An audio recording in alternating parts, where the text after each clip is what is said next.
Radhe Radhe Govinda Govinda Radhe Radhe Radhe Govinda Govinda Radhe.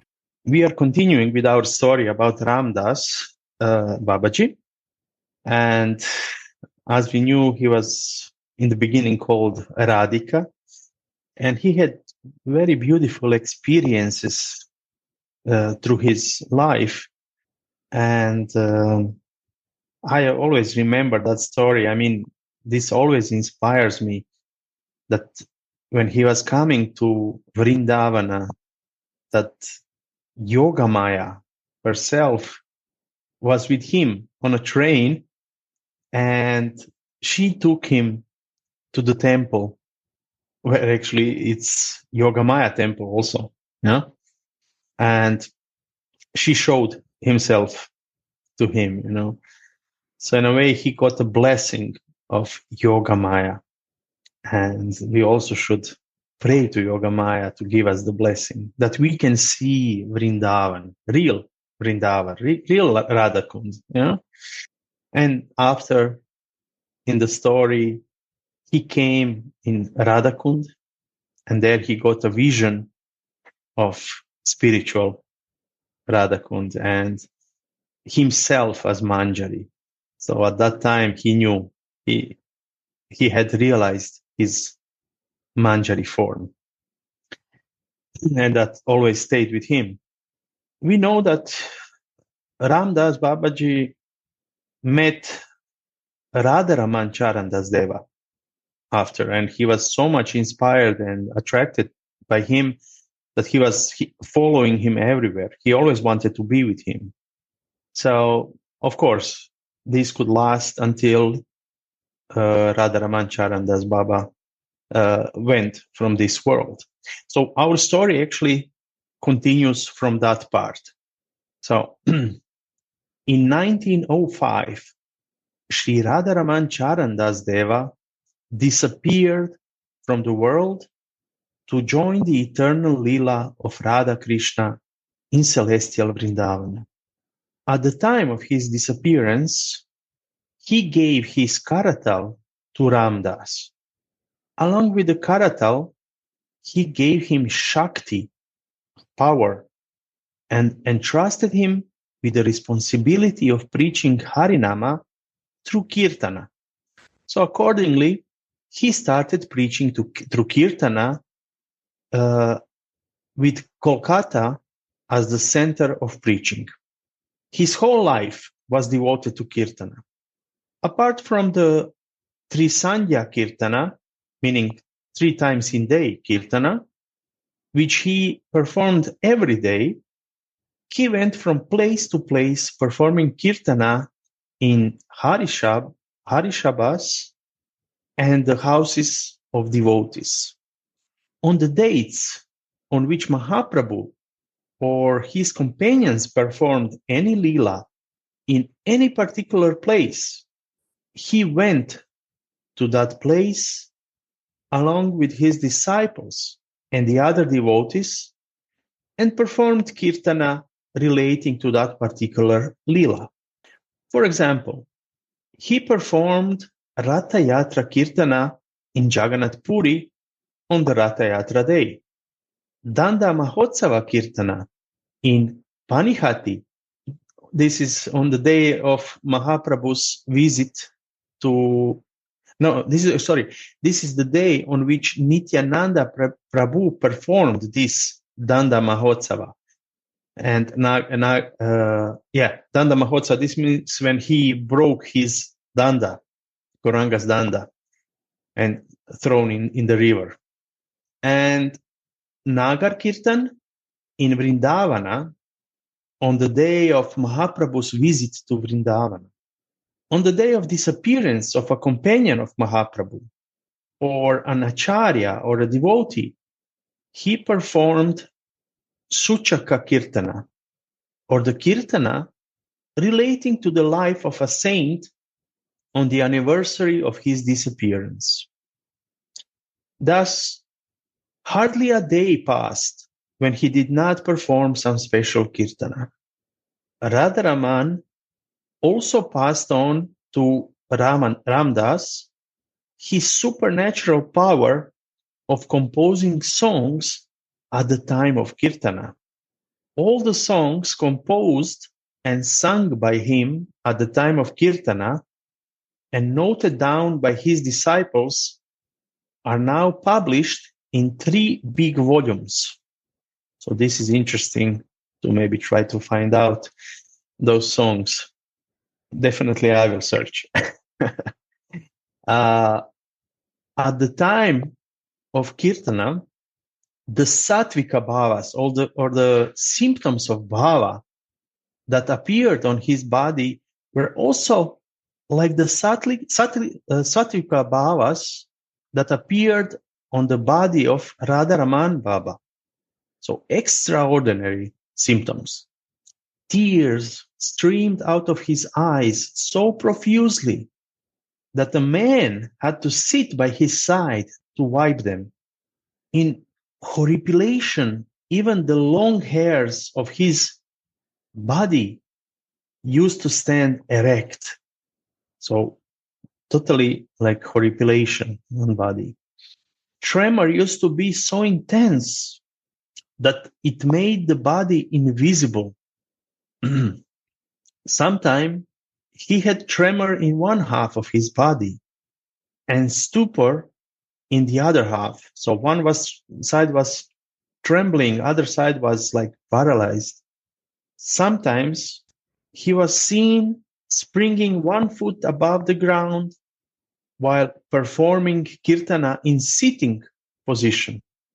Even at the time of his routine worship of mantra smarana, he used to be sometimes so overwhelmed with bhava that it made him roar like a lion, and people who heard the sound at a distance understood that he was doing mantra smarana.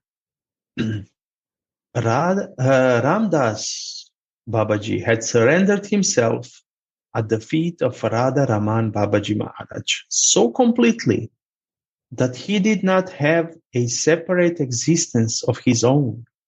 He went about from place to place, doing Sankirtana at his behest, on his behalf, and for his pleasure, and by his Shakti.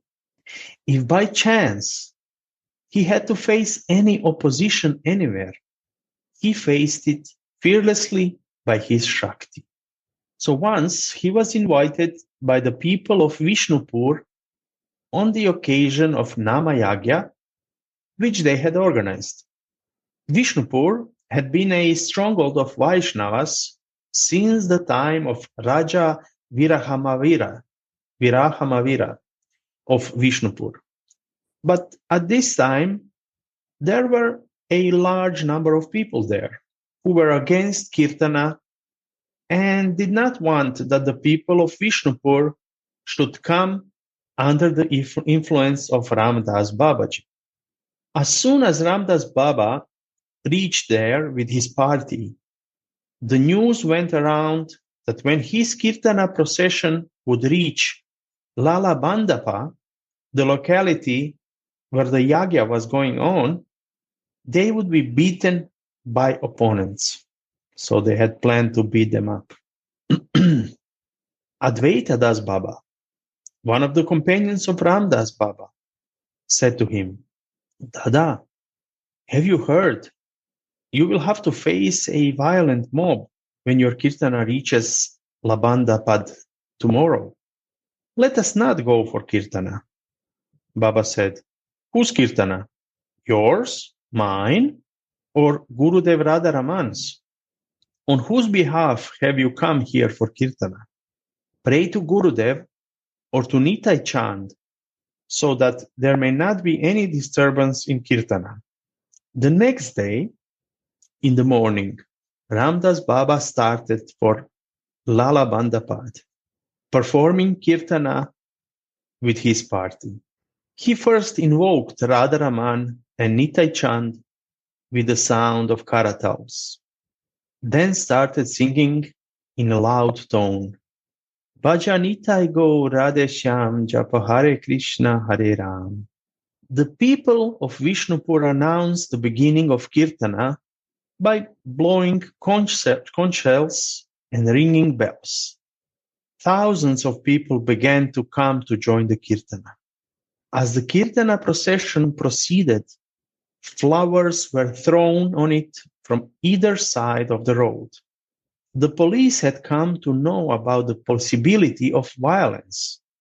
Therefore, arrangements were made for armed guards to head the procession. When the procession reached near Labandapada, everybody saw a large number of people standing at some distance with sticks, spears, and daggers, and shouting, "Come, Nitai Go Radhe Shyam. We are here to teach your Nitai Go Radhe Shyam a lesson." The procession stopped. The police asked the mob to disperse, but they did not. The police warned that if they did not disperse, they would be fired at. Still, they kept on shouting violent remarks and slogans. The guards then started aiming their guns at them. Bullets were about to be fired when Ramadas Baba, who was still performing Kirtana, unmindful of what was happening, suddenly got inspired to break the police cordon and march on singing yet more loudly and passionately. Bhajanita go Radhe Shyam Japa Hare Krishna Hare Ram.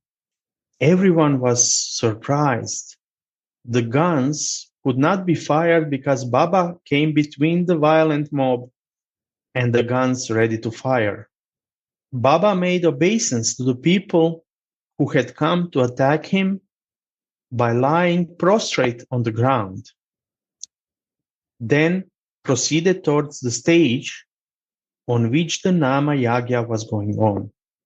There was not the slightest trace of fear on his face. He was doing Kirtana continuously. Tears of love were flowing down his eyes. He was so maddened with bhava that from time to time he shrieked aloud. His shrieks seemed to rend the sky and send thrill in the hearts of people round about. At that time,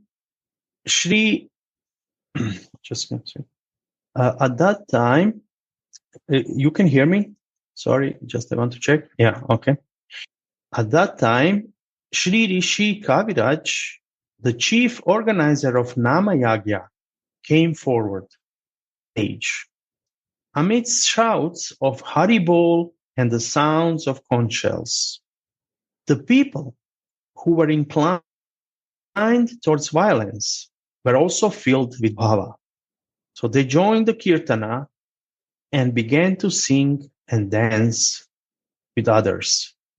So this was from Shri Vinayabhushana Kaviraj's Shri Guru Katha Prasanga book, pages 49 to 52. Okay, so very interesting. How actually, what is the power of Nitai Chand and Gurudev? That really, if we have enough trust that we give ourselves to Nitai Chand, there is no need for fear.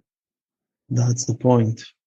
Fear comes when we don't trust that we are always guided and protected by Nitai Chand. Sometimes it is difficult, I know. Sometimes some things happen in our life and we forget at the moment. And maybe we're thinking, oh, is it really good for me? Because sometimes some things seem bad or not good for us that are happening.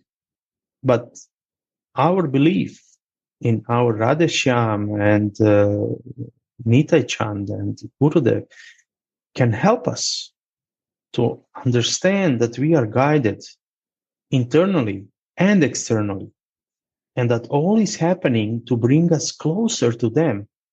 Sometimes we understand this after it happened, after it is finished. So, in 1951, Ramdas Baba went to Vrindavana with about 250 devotees to perform Nagar Kirtan on Kartika Purnima, the day on which Sri Chaitanya Mahaprabhu visited Vrindavana.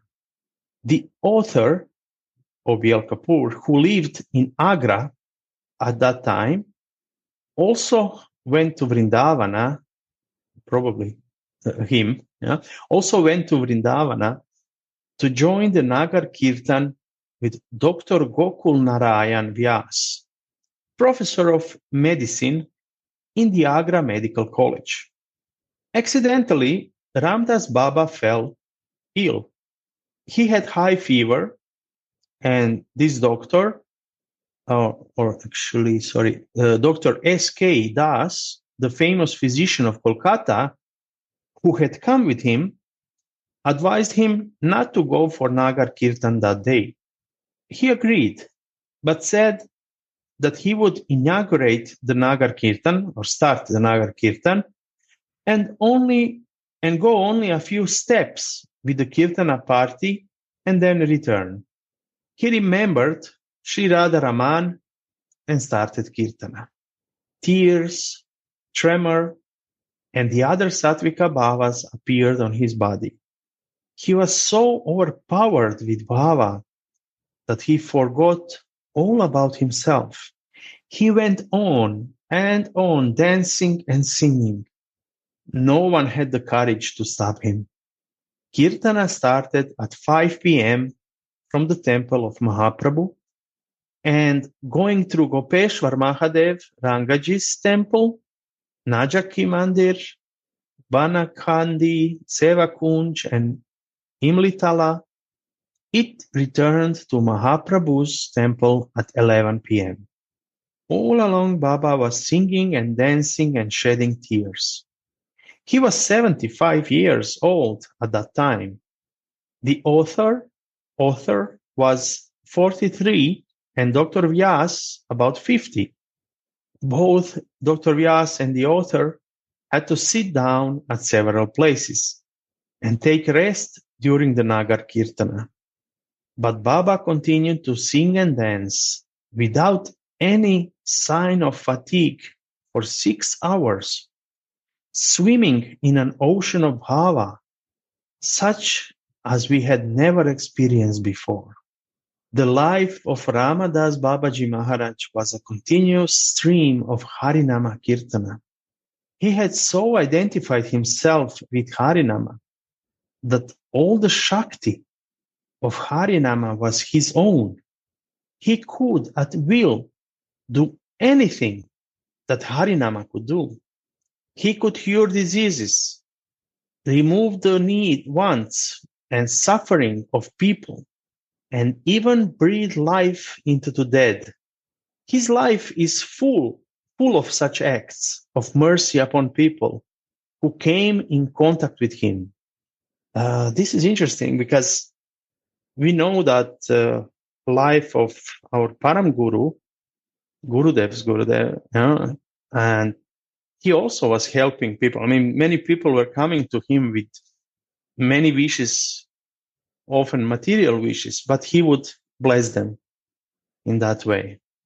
Of course, they mostly want to hear that somebody wants to become a devotee, that they want to surrender themselves to their Ishtadev. They want to hear that. So Ramdas Babaji was like that. And we will see just few situations where he was acting with mercy. So once Baba was staying in Vishnupur at the house of his disciple Suchand Rakshita. Telegraph message was received that Suchand's brother-in-law was admitted into a hospital on account of cholera. Immediately, Suchand went to Kolkata. On reaching the hospital, he saw that his brother-in-law was lying dead, and his people were waiting outside the hospital with a cot and garlands to carry the dead body. In Vishnupur, Suchand's old mother began to weep and yell and dash her head against the ground in front of Baba. Baba was moved. He could not help saying, "Do not worry, he will be all right." So he said that to the mother of the person who died. At that time, the dead body was being carried outside the hospital. The sweeper carrying the body saw that it was breathing. He ran and informed the doctor. The doctor was surprised. The patient soon recovered and went back home. Interesting.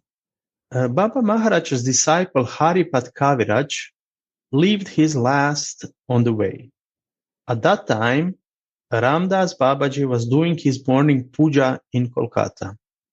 A disciple was helping him take the Charanamrita of various Thakurs, which he was accustomed to take at the time of puja.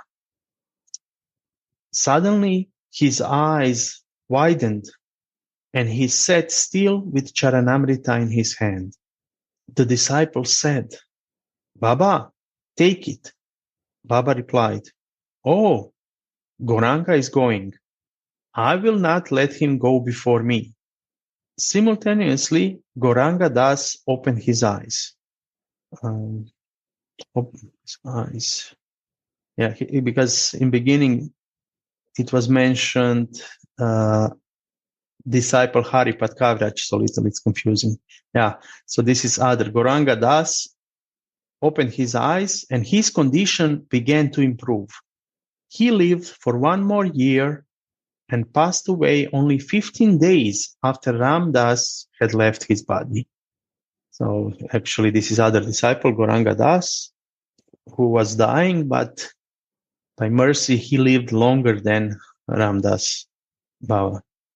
It was not only towards his disciples that Ramadasa Babaji was merciful.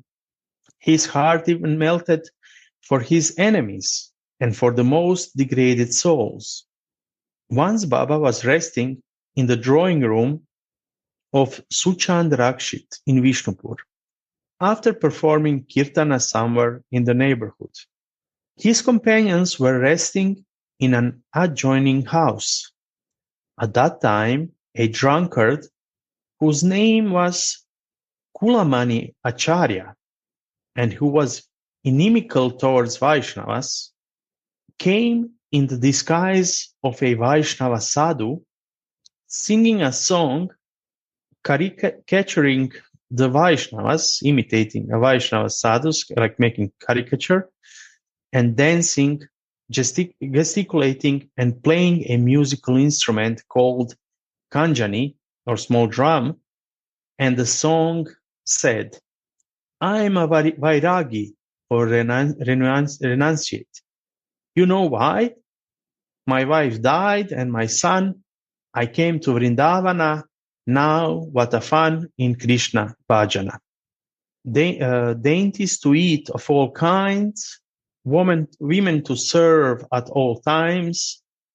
My days in merriment pass by. Now king of kings am I." Suchand Rakshita could not tolerate this kind of caricature of Vaishnava sadhus. He dealt such a strong blow at the nose of the singer that his nose began to bleed. Other devotees also came running and shouting, "Hold him, beat him." Ramdas Baba heard them shouting. He came out and said, holding the singer close to his breast, "Do not beat him. He has assumed the vesha or cloth of a Vaishnava sadhu, the vesha which is sacred, which has enabled many to cross the ocean of Maya. Putana had attained Krishna only by account of her vesha, because she was acting as his mother. Respect the vesha.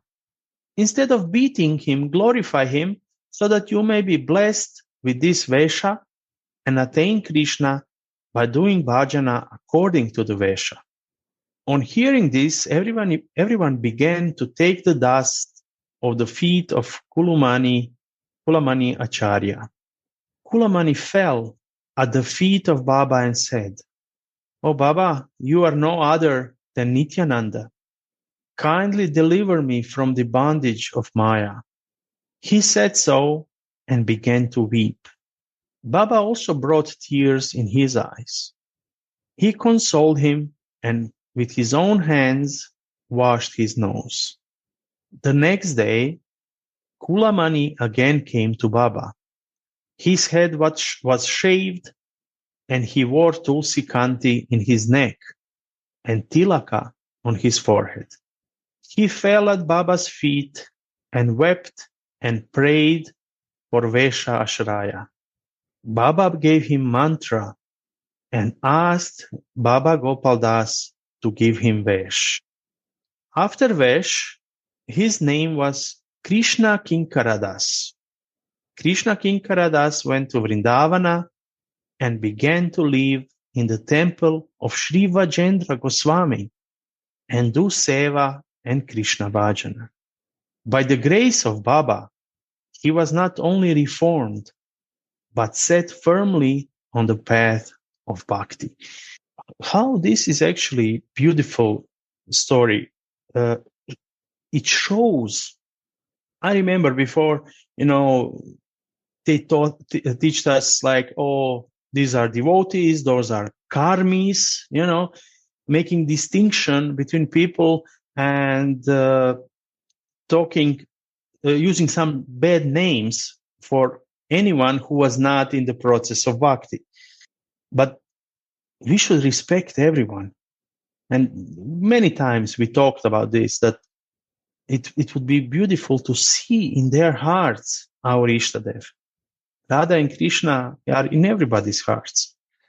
So if we try to see in that way, we can have respect for everyone. And we have no idea, really no idea who is that person, even if that person at the moment is acting badly.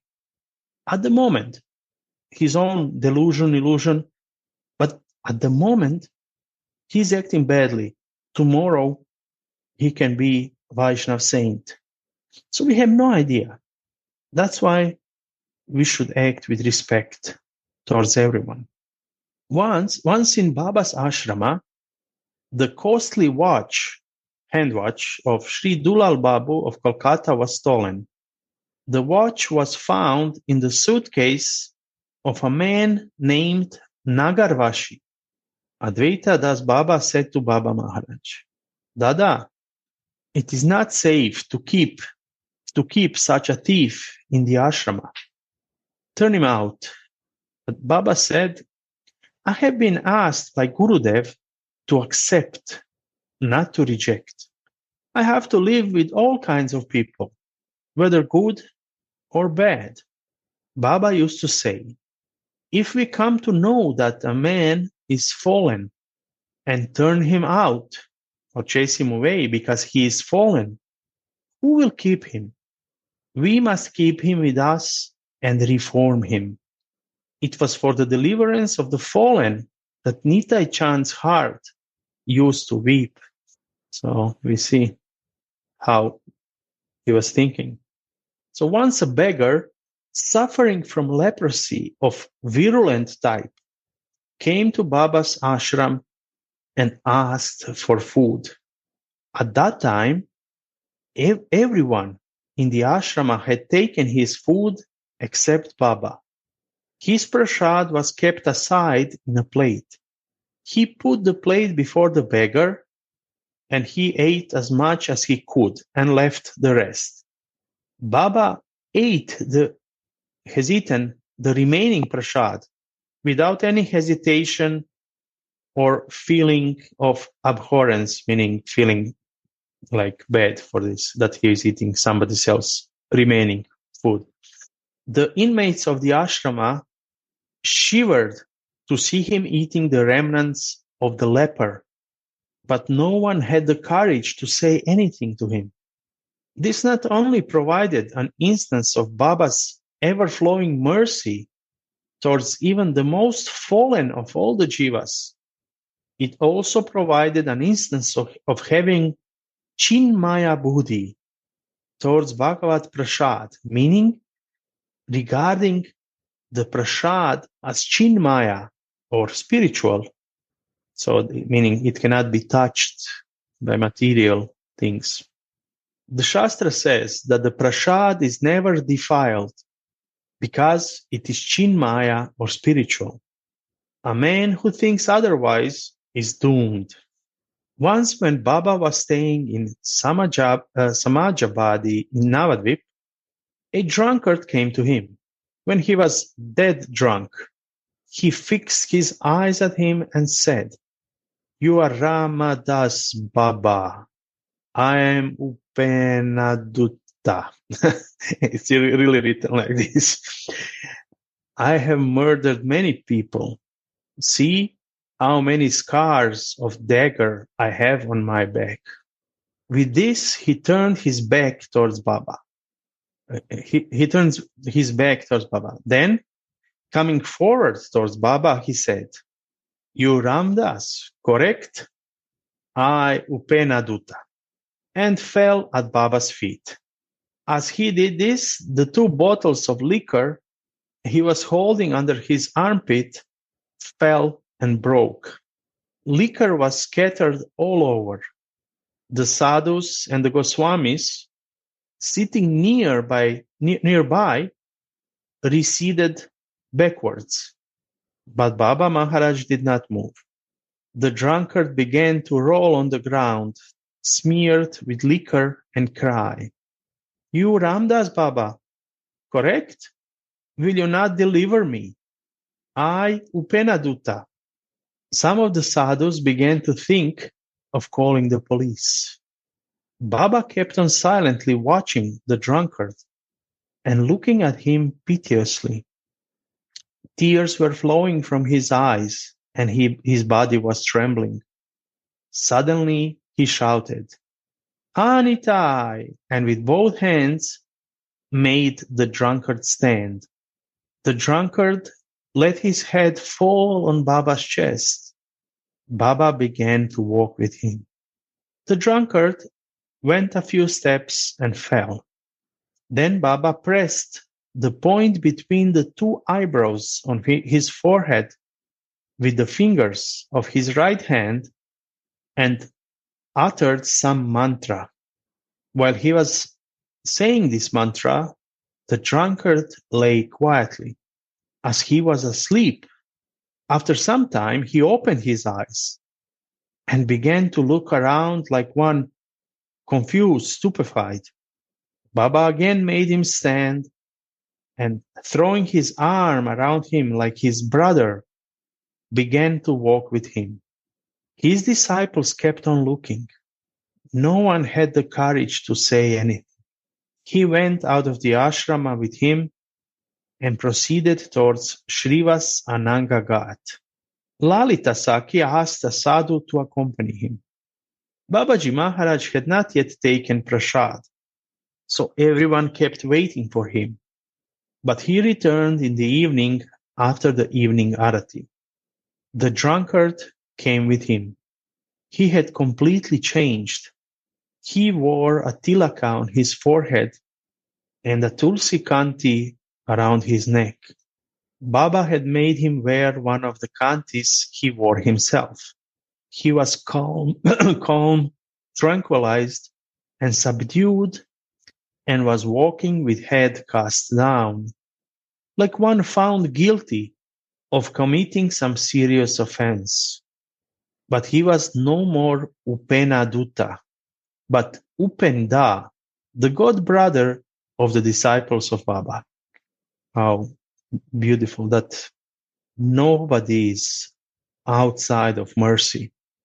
Everybody deserves mercy because Nitai Chand he does not look the bad things person did. He wants to give love. He wants to give Radha and Krishna to them. So this should be also our way of looking without criticizing anyone. Everybody is in the mercy and everybody deserves mercy. So one way always if we are feeling some bad feelings towards anyone, we could always change and pray, not just for that person, but for ourself, that our hearts become pure and that we have this divine vision to see Radha and Krishna in everyone's heart, to see Nitai Chand. That should be our prayer when we catch ourselves thinking bad about someone. Babaji Maharaj was once invited by the devotees of Aramabad in district Vardhamana for Astaprahar Kirtana. After getting down from the train at Vardhamana station, when he was going on foot with his 30 disciples to Aramabad, it was raining and the way was slippery. But they were going on performing Kirtana. Suddenly the rain became torrential, it was falling so strongly. The way was filled with knee-deep water. They had to take shelter in the veranda of the thatched cottage of an old lady outside Aramabad. Kirtan began to be performed at a higher pitch. The sound of drums and karatals rent the sky. The devotees of Aramabad who were going to receive them also came there and joined the Kirtana. They saw that Baba Maharaj was completely lost in Kirtana. It was so intensive and it was not possible to take him to Aramabad. So they decided to hold the Astra Prahar Kirtana at the cottage itself. Sometime after arrangements for Kirtana were made under a swiftly improvised canopy in the courtyard of the cottage. So the next day, many people came from Aramabad and joined the Kirtana. The old lady was an outcast from society because she had been adulterous in her young age. No respectable person had ever visited her. She was leading a miserable life in her old age. The fire of penitence always burned in her heart, but today Providence had suddenly smiled on her. Her cottage was turned into a temple for Kirtana. The Ashtra Prahar Kirtana Yagya purified her heart and marked the beginning of a new chapter in her life. She took initiation from Baba and was named Satyadasi. She sold her property and went to Vrindavana to lead the life of a devotee. Very beautiful. Once Baba Maharaj was going to Puri to participate in Ratha Yatra. He sat with his companions in a reserved compartment at the Howrah station. Someone stole the suitcase of his disciple, Srinanda Baba. I think we read this story in one other part. The suitcase contained 2,300 rupees collected by the devotees for Ratha Yatra. A well-dressed person, looking like a gentleman, had stolen the suitcase. After some time, he was caught by the police and brought before Baba with the suitcase. The police wanted Baba to lodge a report against him, but Baba was standing quietly and looking piteously at him. Tears were coursing down his eyes. The thief shivered to see him and fell at his feet. Baba came to know about his real condition. He said to one of his god brothers painfully, "He is in trouble. He does not have money to go anywhere." So, interesting. Second. So after he became absorbed, and his absorption was apparent from Sattvika bhavas that constantly adorn his body. He had forgotten all about himself and the... Oh, 1 second. Some text was mixed here. Okay, this person actually fell at his feet, and in the end, he gave him the money. And after giving him money, he and his companions went and sat in the train. The train left, and there was nobody to report against him. Yeah. So actually, they let him go and helped him in the same time. Yeah, the text was a little mixed, so I couldn't catch it here. The story of Nayanatar Devi of Sonamukhi city is also an example of Baba Maharaja's mercy upon the fallen and the sinful. So Nayanatar Devi came of a respectable Brahmin family of Sonamukhi. All the members of her family were educated. She was also highly educated. She was married to the only son of a rich man of Varanasi, who was learned but not handsome. Nayanatar did not like him. She ran away with the son of a goldsmith. The goldsmith's son took her to Delhi, Agra, Lucknow, and several other places. Finally, he took her to Kolkata. He lived with her there for some time and then gave her up. She was obliged to go back to her parents, but she was not well received in the family. After some time, she went to Bankura and began to live like a prostitute in a locality where the prostitutes lived. Once Baba Maharaj happened to pass through that locality while he was out for Nagar Kirtana. He looked at her piteously and mercifully. His glance touched her heart. There was a total change in her. The next day, she took initiation from Baba, distributed all her wealth amongst the prostitutes, shaved her head, and went to Vrindavana with a single dhoti, which she had on her body. For a long time, no one knew anything about her. So I will stop here with the reading. So we can see, especially in these latest stories, how actually devotee is merciful, how real saints are merciful to everyone.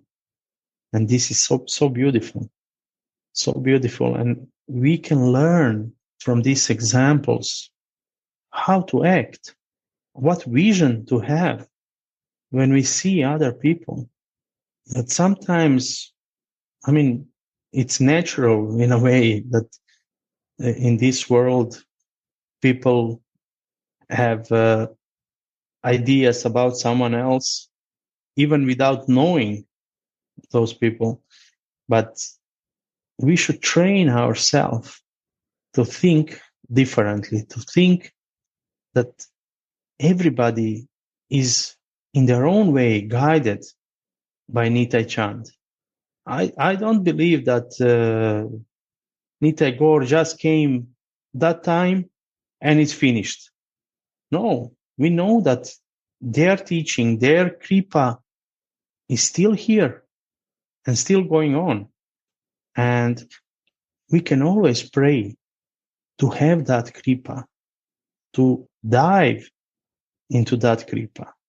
And that kripa is always present, actually.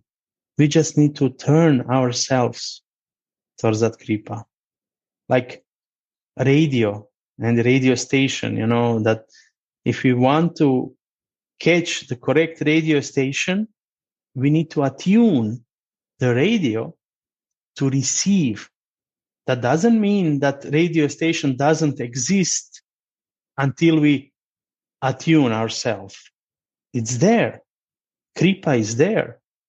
But when we attune our station, our radio, to receive that station, then the kripa comes, enters.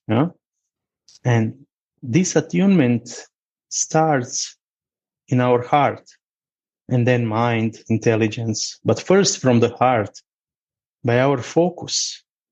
Where the focus goes, energy flows. Yeah. So our focus on our Ishtadev, and from that, everything else starts to happen. So thank you very much for listening today. Next time, we will continue with the story of Ramadasa Baba, and I think we have just little from this story. Then we will start the next one. So thank you again, and Radhe Radhe. Radhe Radhe Gaur